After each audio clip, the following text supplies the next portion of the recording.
What's up everybody, Daan de Groot here at Haven BJJ. In this video we're going to talk about the unwritten rules or our training etiquette at Haven BJJ. A lot of gyms, they don't write them down and you will only learn them after somebody yells at you.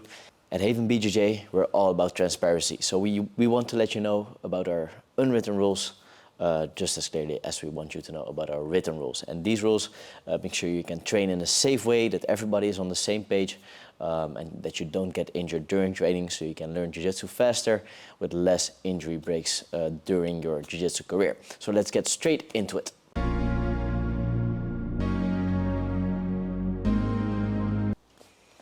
All right, let's get started with rule number 1, and that's to always respect the tap.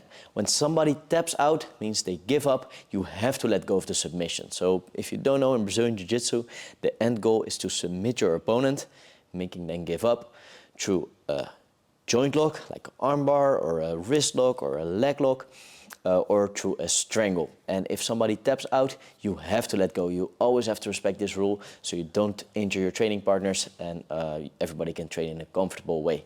If you're a beginner, whenever you feel uncomfortable, you feel like you're in danger, just tap out and everybody is going to respect that. Okay, rule number 1, always respect the tap. And then etiquette number 2 is for Nogi classes, we follow the IBJJF rule set with a twist. From blue belt and higher, you can do all the leg locks. Okay, so for white belts, you follow basic IBJJF rule sets. I'll put a link to that rule set in the description. And for the blue belts and higher, you can do all the leg locks, including heel hooks. So we teach from blue belt on all the leg locks. Don't worry though, we're putting them on in a very controlled way. Every submission here at Haven BJJ, we're teaching our students to put on in a controlled way. Hold the end position, give your partner time to tap, and if you get caught with the submission, make sure you tap. Don't try to spaz out of it. Just tap on time and you're going to be perfectly fine. Important caveat for that, the rules for the lowest belt apply. So let's say I'm training with a white belt, I will not do any heel hooks on them. I always follow the rules of the lowest belt. Yeah, so if you're a blue belt, you're training with another blue belt, you can go for any leg lock. If you're a blue belt training with a white belt, you follow the white belt rules and you don't do any leg locks. Any heel hooks, that is. Next up, rule number 3 is in gi classes, we follow the IBJJF rules as well. And again, link to the rules are in the description below. Same things apply. If you go with a lower belt, you follow those rules. And the rules mainly for beginners are about leg locks. Leg locks have some very complex rules. I made a video about that in the past. You can watch it in this corner right here.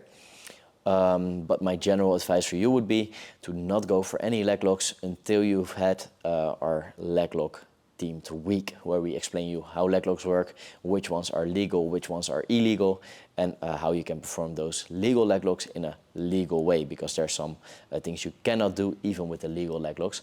Again, I've made a video about this. You can check it in this corner right here, or you can just read the rule book. I've put a link in the description below.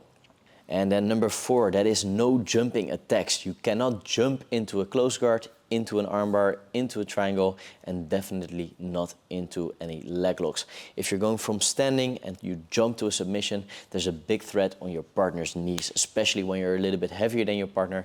If you jump on them to lock a close guard, for example, they're going to be carrying nothing to all of your body weight within a millisecond, and that is very dangerous for the knees.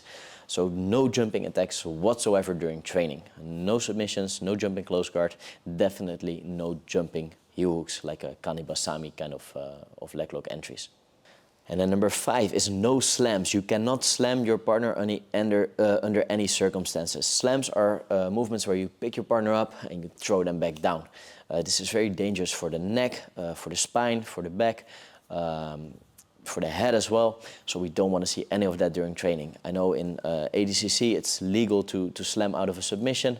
We will make exceptions for the competition class, close to competitions like that, but for any other regular class, unless you explicitly get told that slams are legal, slams are completely illegal, and don't do them so your partners don't get injured.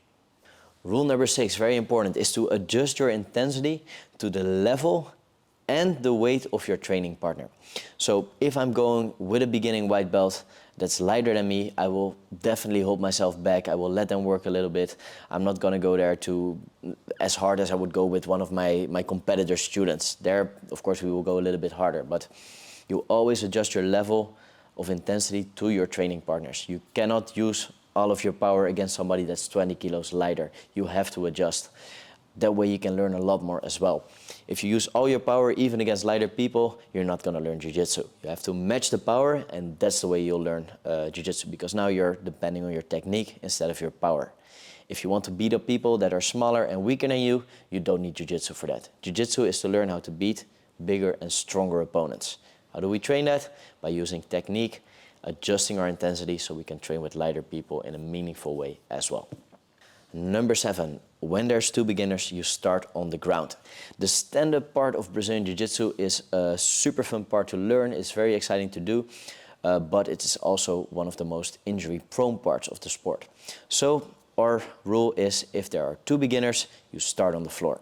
When you get a little bit more advanced, of course you can work stand-up as well, depending on how busy the class is. We don't want any stand-up during our busy evening sessions when there's 30 people on the mats.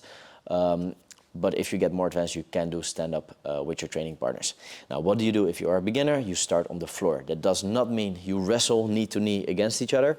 That means one of you plays guard and the other one tries to pass the guard, and you keep going until there's a submission. So the etiquette for this is, if you start on guard and there's a submission, then the next round you start on top. Okay, so that way you can train in a meaningful way. Wrestling on your knees is not very realistic. I'll make a video about that in the future.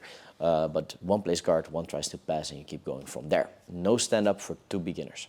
Etiquette number 8 is to be aware of your surroundings at all times and make way for the higher belts. So when you're starting with Brazilian Jiu-Jitsu, it is very normal to get really hyped up, to go in that fight or flight mode where you're just thinking about the roll, where you're trying to survive and you're not noticing anything around you, but it's actually quite dangerous. You don't want that to happen. You want to be calm enough where you can keep an eye on your surroundings so you don't run into any walls or sides of the mats.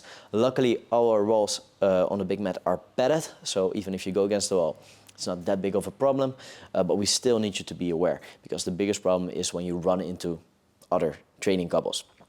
Yep. The advanced students, they will know how to train in a safe way with their training partner. But if suddenly the body weight of 2 other training partners comes into play as well, now it's going to become dangerous. That's a big cause of injury in the sport. So always be aware of your surroundings. When you're close to a wall or close to another couple, please move out of the way. And in that scenario, the higher belts have right of way. So just like on the street, people coming from the right have right of way. Doesn't mean that people from the right are better. Just means that they have right of way. Same on the mats, just to get some more clarity on the rules. The higher belts, you have to make way for them. So let's say I'm rolling with a blue belt, and next to me my coach Thiago is rolling, who has a black belt with 3 stripes.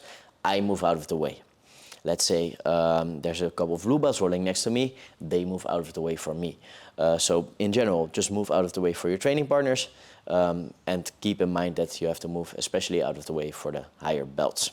Rule number 9 from the training etiquette is very simple. You don't pull your partner back over their knees. So let's say your partner is sitting in turtle, you cannot pull them back over their knees. This is very dangerous for the knees, but also for their back. So when you're attacking turtle, don't pull them back over their knees. You can pull them to the side, you can try to insert hooks, but don't pull them back over their knees. That's very dangerous, and it's not allowed during our training sessions. And then finally, rule number 10, always wear a rash guard, also under your gi. So for Nogi training, obviously we do not train bare-chested. We wear a rash guard, and make sure your rash guard has at least t-shirt sleeves. We don't want any tank tops. Nobody wants to spend time in breathing in your armpit smell. So wear a long rash guard or a short sleeve rash guard, but never a tank top rash guard. And under your gi, wear a rash guard or a tight-fitting t-shirt as well.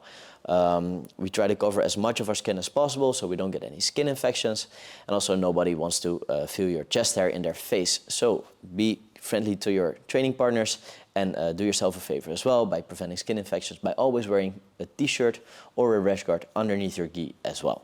All right, there you have it, our 10 training etiquettes. And these etiquettes are all about keeping you in the game of Brazilian Jiu-Jitsu. Brazilian Jiu-Jitsu takes quite a while to get good at. So the best way to do that is by training consistently with as little breaks in between as possible. You don't want any forced injury breaks or skin infection breaks, and these training etiquettes make sure you train in a way where those injury and skin infection risks are as small as possible. So make sure you follow these training etiquettes when you want to train with us. That way we can all train in a safe, clean and friendly environment. Thanks for watching. If you have any questions left about these etiquettes, please leave them in the comments. I'd be very happy to clarify for you. And I hope to see you on the mats very soon. Thanks for watching.